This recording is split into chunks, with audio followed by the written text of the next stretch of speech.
जय माता दी। मेरे सभी प्यारे दोस्तों, मैं लक्ष्मी शर्मा बड़ों को चरण स्पर्श, छोटों को प्यार और बराबर वालों को दिल से नमस्कार करती हूँ।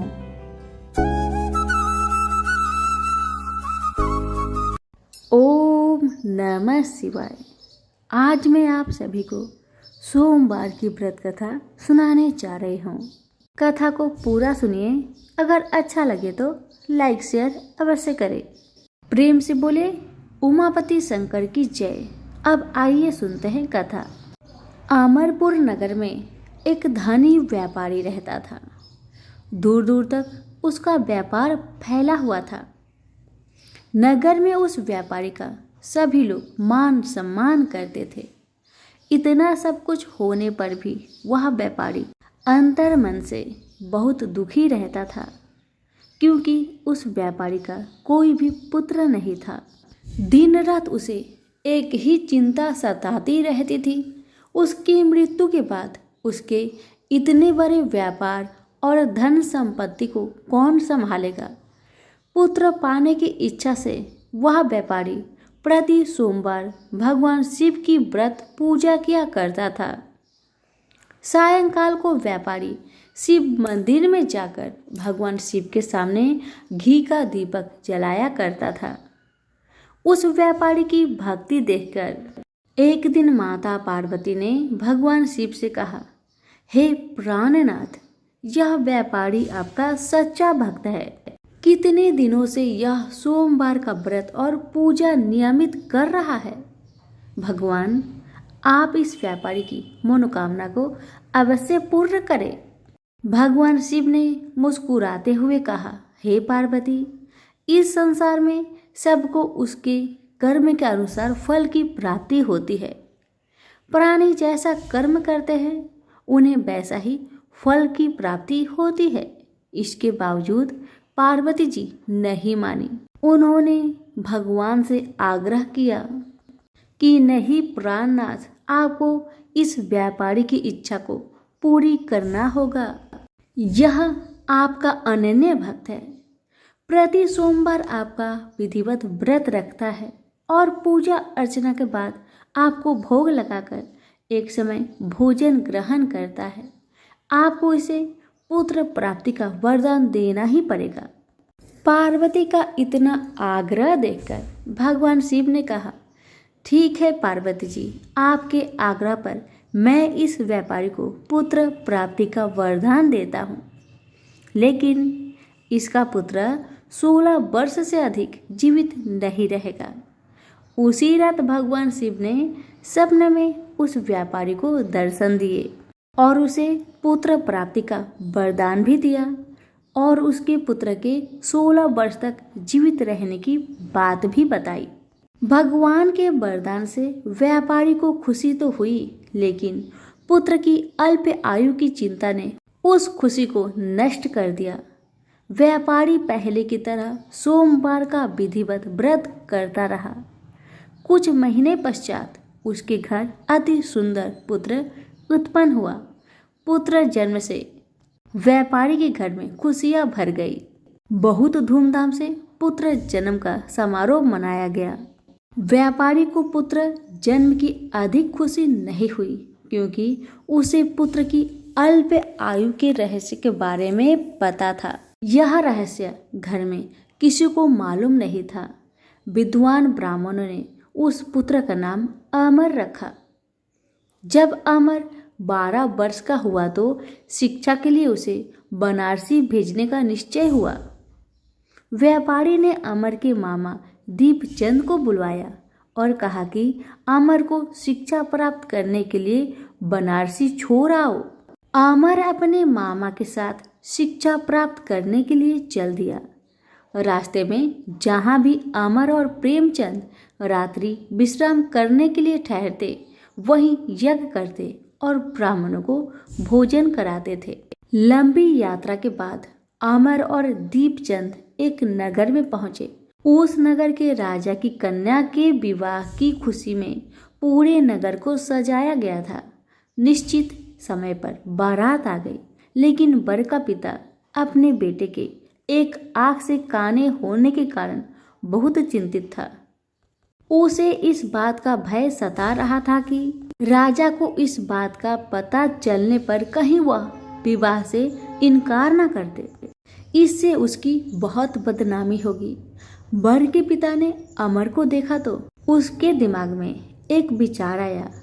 उसने सोचा क्यों ना इस लड़के को दुल्हा बना दिया जाए और राजकुमारी से विवाह करा दिया जाए।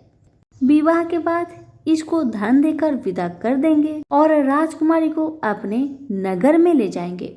वर के पिता ने इस संबंध में अमर और दीपचंद से बात की। दीपचंद ने धन मिलने के लालच में वर के पिता की बात स्वीकार कर ली। अमर को दुल्हा के वस्त्र पहनाकर राजकुमारी चंद्रिका से विवाह करा दिया गया। राजा ने बहुत सा धन देकर राजकुमारी को विदा किया। अमर जब लौट रहा था तो सच छिपा नहीं सका और उसने राजकुमारी की ओढ़नी पर लिख दिया, राजकुमारी चंद्रिका, तुम्हारा विवाह तो मेरे साथ हुआ था। मैं तो बनारसी में शिक्षा प्राप्त करने जा रहा हूँ। अब तुम्हें जिस नव युवक की पत्नी बनना पड़ेगा वह कान्हा है। जब राजकुमारी ने अपनी ओढ़नी पर लिखा हुआ पढ़ा तो उसने काने लड़के के साथ जाने से इनकार कर दिया। राजा ने सब बातें जानकर राजकुमारी को महल में रख लिया। उधर अमर अपने मामा दीपचंद के साथ बनारसी पहुंच गया। अमर ने गुरुकुल में पढ़ना शुरू कर दिया। जब अमर की आयु 16 वर्ष पूरी हुई तो उसने एक यज्ञ किया। यज्ञ की समाप्ति पर ब्राह्मणों को भोजन करवाया और खूब अन्न वस्त्र दान किए। रात को अमर अपने शयन कक्ष में सो गया। शिव के वरदान के अनुसार शयन अवस्था में ही अमर के प्राण बेखरू उड़ गए। सूर्योदय पर मामा अमर को मृत देखकर रोने पिटने लगा। आसपास के लोग भी एकत्र होकर दुख प्रकट करने लगे। मामा के रोने के विलाप करने के स्वर समीप से गुजरते हुए भगवान शिव और माता पार्वती ने भी सुनी। पार्वती जी ने भगवान से कहा, हे प्राणनाथ, मुझसे इनके रोने का स्वर सहन नहीं हो रहा। आप कृपा करके इनकी कष्ट को अवश्य दूर करें। भगवान शिव ने पार्वती जी के साथ अदृश्य रूप में समीप जाकर अमर को देखा तो पार्वती जी से बोले, पार्वती, यह तो उसी व्यापारी का पुत्र है जिसे मैंने 16 वर्ष की आयु का वरदान दिया था। इसकी आयु तो पूरी हो गई है। पार्वती जी ने फिर भगवान शिव से निवेदन किया, हे प्राणनाथ, आप इस लड़के को जीवित करें, नहीं तो इसके माता पिता पुत्र की मृत्यु के कारण रो रो कर अपने प्राणों का त्याग कर देंगे। इस लड़के का पिता तो आपका परम भक्त है। वर्षों से सोमवार का व्रत करते हुए आपको भोग लगा रहा है। पार्वती के आग्रह करने पर भगवान शिव ने उस लड़के को जीवित होने का वरदान दिया और कुछ ही पल में वह जीवित होकर उठ बैठा। शिक्षा समाप्त करके अमर मामा के साथ अपने नगर की ओर चल दिया। दोनों चलते हुए उसी नगर में पहुंचे जहां अमर का विवाह हुआ था। उस नगर में भी अमर ने यज्ञ का आयोजन किया। समीप से गुजरते हुए नगर के राजा ने यज्ञ का आयोजन देखा। राजा ने अमर को तुरंत पहचान लिया। यज्ञ समाप्त होने पर राजा अमर और उसके मामा को महल में ले गया और कुछ दिन उन्हें महल में रखकर बहुत सा धन वस्त्र देकर राजकुमारी के साथ विदा किया। रास्ते में सुरक्षा के लिए राजा ने बहुत से सैनिकों को भी साथ भेज दिया। दीपचंद ने नगर में पहुंचते ही एक दूत को घर भेजकर अपने आगमन का सूचना भेजी। अपने बेटे अमर के जीवित वापस लौटने की सूचना से व्यापारी बहुत प्रसन्न हुआ। व्यापारी ने अपनी पत्नी के साथ स्वयं को एक कमरे में बंद कर रखा था। भूखे प्यासे रहकर व्यापारी और उसकी पत्नी बेटे की प्रतीक्षा कर रहे थे। उन्होंने प्रतिज्ञा कर रखी थी कि यदि उन्हें बेटे की मृत्यु का समाचार मिला तो दोनों अपने प्राण त्याग देंगे। व्यापारी अपनी पत्नी और मित्रों के साथ नगर के द्वार पर पहुंचा। अपने बेटे के विवाह का समाचार सुनकर पुत्रवधू राजकुमारी चंद्रिका को देखकर उसकी खुशी का ठिकाना नहीं रहा। उसी रात भगवान शिव ने व्यापारी के सपने में आकर कहा कि हे श्रेष्ठी, मैंने तेरे सोमवार के व्रत करने और व्रत कथा सुनने से प्रसन्न होकर तेरे पुत्र को लंबी आयु प्रदान की है। व्यापारी बहुत प्रसन्न हुआ। सोमवार का व्रत करने से व्यापारी के घर में खुशियां लौट आई। शास्त्रों में लिखा है कि जो स्त्री पुरुष सोमवार का विधिवत व्रत करते हैं और व्रत कथा सुनते हैं, उनकी सभी इच्छाएं पूरी होती है। तो प्रेम से बोले उमापति शंकर की जय। इसी गांव में एक निर्धन ब्राह्मण अपने पत्नी और पुत्र के साथ रहता था। ब्राह्मण को जो उस गांव से भिक्षा मिलती थी, उसी से वह अपने परिवार का भरण पोषण करता था। एक दिन ब्राह्मणी अपने पति से बोली, मुझे अपनी कोई चिंता नहीं है स्वामी, मैं आपके साथ भूखी प्यासी रहकर भी अपना जीवन व्यतीत कर सकती हूँ, लेकिन मुझे अपने बेटे की भूख प्यास नहीं देखी जाती। ब्राह्मण बोला, मैं तुम्हारी भावनाओं को समझता हूँ प्रिय, लेकिन भाग्य का लेख को विधाता भी नहीं बदल सकता। हमारे भाग्य में निर्धन रहना ही लिखा है। ब्राह्मणी बोली, भाग्य के भरोसे बैठा रहना मूर्खता के सिवा कुछ नहीं है। अगर इंसान कोशिश करे तो वह कर्म करके अपने भाग्य को बदल सकता है। आप कहीं परदेश में जाइए, मुझे विश्वास है कि आप वहाँ अच्छी आय करेंगे और हमारा भाग्य बदल जाएगा। ब्राह्मण बोला, तुम्हारी बात तर्क संगत है प्रिय, मगर मुझे भिक्षा मांगने और पंडिताइन के सिवा कोई काम नहीं आता। ब्राह्मणी बोली, हमारे गांव में आपकी पंडिताई की कोई कद्र नहीं है। किसी दूसरे या नगर में आपकी पंडिताई चल निकले तो हमारे बुरे दिन फिर जाएंगे। अपनी पत्नी की सलाह मानकर ब्राह्मण दूसरे नगर में पहुंच गया। उसका दुर्भाग्य उस पर घात लगाए बैठा था। नगर में उसे कोई टके सेर पूछने वाला भी नहीं था। हालातों को देखते हुए वह सोचने लगा कि इस नगर से उसका गांव ही अच्छा है। नगरवासी तो पूरे नास्तिक है, उसे भिक्षा तक भी देने को तैयार नहीं है। यह सोचकर वह थक हार कर अपने गांव लौट आया। एक दिन वह भिक्षा मांगकर लौट रहा था, तभी उधर से भगवान शिव और माता पार्वती साथ गुजर रहे थे। उस निर्धन ब्राह्मण की हालत देखकर माता पार्वती ने ब्राह्मण की तरफ संकेत करते हुए कहा, भगवान, आप उस ब्राह्मण को देख रहे हैं? भगवान बोले, हाँ, वह बहुत निर्धन है और दुखी भी है। पार्वती बोली, आप उसके दुख का निवारण करें नाथ। एक तो ब्राह्मण, दूसरे दरिद्र, मुझसे उसका दुख देखा नहीं जाता। भगवान शिव बोले, यह मृत्यु लोक है प्रिय, यहाँ हर प्राणी किसी न किसी दुख से त्रस्त है। सब अपने अपने कर्मों का फल भोग रहे हैं, तुम किस किस का दुख दूर कराओगी? पार्वती बोली, आपको उस निर्धन ब्राह्मण को धनवान बनाना होगा स्वामी। भगवान शिव बोले, वह भाग्यहीन है पार्वती, उसके भाग्य में फटे पुराने कपड़े और रूखा सूखा भोजन ही लिखा है। मगर पार्वती अपनी जिद पर अड़ी रही। अंत में हार कर शिव को पार्वती की बात माननी पड़ी। उन्होंने उस रास्ते में, जिस रास्ते से ब्राह्मण जा रहा था, सोने की एक ईंट डाल दी। अचानक ब्राह्मण को क्या सूझा, उसने सोचा कि वह आंखें बंद करके कितनी दूर तक चल सकता है। यह सोचकर वह अपनी आंखें बंद करके चलने लगा और सोने की ईंट के बिल्कुल समीप से होकर आगे गुजर गया। काफी दूर आगे जाने के बाद ही उसने अपनी आंखें खोली। यह देख भगवान शिव मुस्कुराते हुए बोले, हमने तुमसे कहा था ना प्रिय कि वह ब्राह्मण भाग्यहीन है। भाग्यहीन मनुष्य कभी धन प्राप्त नहीं कर सकता। और फिर भगवान शिव पार्वती के साथ कैलाश पर्वत लौट गए।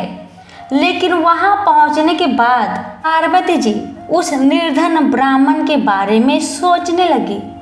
वह किसी न किसी तरह उस ब्राह्मण को देखना चाहती थी। पार्वती को उदास देखकर भगवान शिव ने पूछा, क्या बात है प्रिय, इतना उदास क्यों हो? पार्वती ने भगवान शिव से निवेदन किया, स्वामी, उस निर्धन ब्राह्मण का परिवार 3 सदस्य का है। उनमें आप किसी एक को धनवान बना दीजिए। ब्राह्मण परिवार की दरिद्रता मिट जाएगी। आप उन तीनों को एक एक वर दे। मुझे उम्मीद है कि वे तीनों आपसे दौलत का वर ही मांगेंगे। इस तरह वे धनवान बन जाएंगे। भगवान शिव बोले, ठीक है प्रिय, जैसा तुम चाहोगी वैसा ही होगा। और फिर कुछ दिनों बाद भगवान शिव पार्वती के साथ ब्राह्मण के घर पहुंचे। साक्षात भगवान शिव और माता पार्वती को देखकर ब्राह्मण परिवार आत्मा विभोर हो उठा। उन्होंने भगवान शिव और पार्वती के चरण स्पर्श किए। शिव भगवान बोले, मैं तुम तीनों को एक एक वर देना चाहता हूँ। तुम तीनों अपनी इच्छा अनुसार वर मांग सकते हो। ब्राह्मणी उतावली होते हुए बोली, पहले मुझे वर दीजिए प्रभु। भगवान शिव ने कहा, मांगो, क्या चाहती हो? काफी सोचने समझने के बाद ब्राह्मणी बोली, भगवान, मुझे दुनिया की सबसे अधिक खूबसूरत और जवान औरत बना दीजिए। मरते दम तक मेरी जवानी और सुंदरता कायम रहे। भगवान शिव ने मुस्कुराकर कहा, तथास्तु। अगले ही पल बूढ़ी ब्राह्मण एक जवान और खूबसूरत युवती के रूप में बदल गई। उसी समय उनके घर के सामने से एक गांव के जमींदार का पुत्र गुजर रहा था, जो घोड़े पर सवार था। उसने खूबसूरत ब्राह्मणी को देखा तो उस पर मुग्ध हो उठा। वह इस खूबसूरत ब्राह्मणी से शादी करेगा। यह सोचकर उसने उसे अपने घोड़े पर बैठाया और घोड़ा अपनी हवेली की तरफ ले दौड़ा। यह देख ब्राह्मण अपनी छाती पीटते हुए विलाप करने लगा, हाय मेरी पत्नी। भगवान शिव ने कहा, रो मत ब्राह्मण श्रेष्ठ, तुम भी मुझसे कोई वर मांग लो, जो मांगोगे तुम्हें मिलेगा। भगवान शिव सत्वाना देते हुए बोले, मेरी पत्नी को वापस बुला लीजिए प्रभु, मुझे इसके सिवा कुछ भी नहीं चाहिए। ब्राह्मण ने निवेदन करते हुए कहा। भगवान शिव बोले, तथास्तु। देखते ही देखते ब्राह्मण वहां खड़ी थी। अपनी पत्नी को अपने सामने देखकर ब्राह्मण राहत की सांस ली। भगवान शिव ने ब्राह्मण के पुत्र से कहा, तुम क्या वर मांगना चाहते हो बेटा? ब्राह्मण पुत्र ने काफी सोचने समझने के बाद कहा, भगवान, मुझे कुछ नहीं चाहिए, लेकिन आप मेरे माँ को पहले जैसे बूढ़ी बना दीजिए। भगवान ने कहा, तथास्तु। भगवान शिव ने कहा और अगले ही पल ब्राह्मणी पहले के समान बूढ़ी हो गई। ब्राह्मण परिवार की मूर्खता पर पार्वती ने अपने माथा पीट लिया। सोचने लगी कि तीनों ही वास्तव में ही भाग्यहीन हैं। विधि ने उनके भाग्य में जो लिख दिया है उसे देवी देवता भी नहीं बदल सकते। प्रेम से बोलिए उमापति शंकर भगवान की जय। प्राचीन काल में नंदी नामक वैश्या अपनी नगरी के एक धनी मानी और प्रतिष्ठित पुरुष थे। वे बड़े सदाचारी और वर्णाश्रमोचित धर्म का दृढ़ता से पालन करते थे। प्रतिदिन श्रद्धा भक्ति पूर्वक भगवान शंकर की पूजा करने का तो उन्होंने नियम ही ले रखा था। जिस मंदिर में नंदी वैश्य पूजा करते थे वह बस्ती से कुछ दूर जंगल में था। एक दिन की बात है कि कोई की रात शिकार खेलता हुआ उधर से निकला। वह प्राणियों की हिंसा करता था। उसकी बुद्धि जट प्राय थी। उसमें विवेक का लेश भी नहीं था। दोपहर का समय था। वह भूख प्यास से व्याकुल हो रहा था। मंदिर के पास आकर वहां के सरोवर में उसने स्नान किया और जलपान करके अपनी प्यास बुझाई। जब वह वहां से लौटने लगा तब उसकी दृष्टि मंदिर पर पड़ी और उसके मन में यह इच्छा हुई कि मंदिर में चलकर भगवान का दर्शन कर लूं। उसने मंदिर में जाकर भगवान शिव का दर्शन किया और अपनी बुद्धि के अनुसार उनकी पूजा की। उसने कैसी पूजा की होगी इसका अनुमान सहज ही लग सकता है। न उसके पास पूजा की सामग्री थी और न वह उसे जानता ही था कि इस सामग्री का उपयोग किस विधि से किया जाता है। यह जानने की भी उसे आवश्यकता नहीं प्रतीत हुई कि उसने देखा कि लोगों ने स्नान कराकर बेलपत्र आदि चढ़ाए हैं। उसने एक हाथ से बेलपत्र तोड़ा, दूसरे हाथ में मांस पहले से ही था। गंडूस जल से स्नान कराकर उसने बेलपत्र और मांस चढ़ा दिया। भील मांस भोजी था। उसको इस बात का पता नहीं था कि देवता को मांस नहीं चढ़ाना चाहिए। यही काम यदि कोई जानबूझकर करे तो वह दोष का भागी होता है, परंतु उसने तो भाव से अपनी शक्ति और ज्ञान के अनुसार पूजा की थी। बड़ा आनंद आया उसे। प्रेम मुक्त होकर वह शिवलिंग के सम्मुख साष्टांग दंडवत करने लगा। उसने दृढ़ता से यह निश्चय किया कि आज से मैं प्रतिदिन भगवान शिव का पूजा करूंगा। उसका यह निश्चय अविचल था, क्योंकि यह उसके गंभीर अंतःस्थल की प्रेरणा थी। दूसरे दिन प्रातःकाल नंदी वैश्य पूजा करने आए। मंदिर की स्थिति देखकर वे अवाक रह गए। कल की पूजा इधर उधर बिखरी पड़ी थी। मांस के टुकड़े भी इधर उधर पड़े थे। उन्होंने सोचा, यह क्या हुआ? मेरी पूजा में ही कोई त्रुटि हुई होगी जिसका यह फल है। इस प्रकार मंदिर को भ्रष्ट करने वाला विघ्न तो कभी नहीं हुआ था। अवश्य ही मेरा दुर्भाग्य है। यही सब सोचते हुए उसने मंदिर की सफाई किया और पुनः स्नान आदि करके भगवान की पूजन की। घर लौटकर उन्होंने पुरोहित से सारा समाचार कह सुनाया और बड़ी चिंता प्रकट हुई। पुरोहित को क्या पता था कि इस काम में भी किसी की भक्ति भाव से हो सकता है। उन्होंने कहा, अवश्य ही यह किसी मूर्ख का काम है, नहीं तो रत्नों को इधर उधर बिखेर कर भला कोई मंदिर को अपवित्र एवं भ्रष्ट क्यों करता। चलो कल हम भी तुम्हारे साथ चलेंगे और देखेंगे कि कौन दुष्ट ऐसा काम करता है। अगले दिन प्रातः काल नंदी वैश्य अपने पुरोहित के साथ लेकर शिव मंदिर पहुंच गए। देखा वही हालत आज भी थी जो कल थी। वहां मार्जन आदि करके नंदी ने शिव जी की पूजा, पचोपचार पूजा की और रुद्राभिषेक किया। ब्राह्मण स्तुति पाठ करने लगे। वेद मंत्रों की ध्वनि से वह जंगल गूंज उठा। सबकी आंखें लगी हुई थी कि देखो मंदिर को भ्रष्ट करने वाला कब किधर से आता है। दोपहर के समय की रात आया। उसकी आकृति बड़ी भयंकर थी। हाथों में धनुष बांध लिए। भगवान शिव की कुछ ऐसी ही लीला थी कि किरात को देखकर सब के सब डर गए और एक कोने में जा छिपे। उनके देखते देखते किरात ने उनकी की हुई पूजा नष्ट भ्रष्ट कर दी। एक गडूस जल से स्नान कराकर बेलपत्र और मांस चढ़ाया। जब वह साष्टांग प्रणाम करके चला गया तब नंदी वैश्य और ब्राह्मणों की जी में जी आया और सब बस्ती में लौट आए। नंदी को व्यवस्था मिली कि उस लिंग मूर्ति को ही अपने घर ले जाना चाहिए।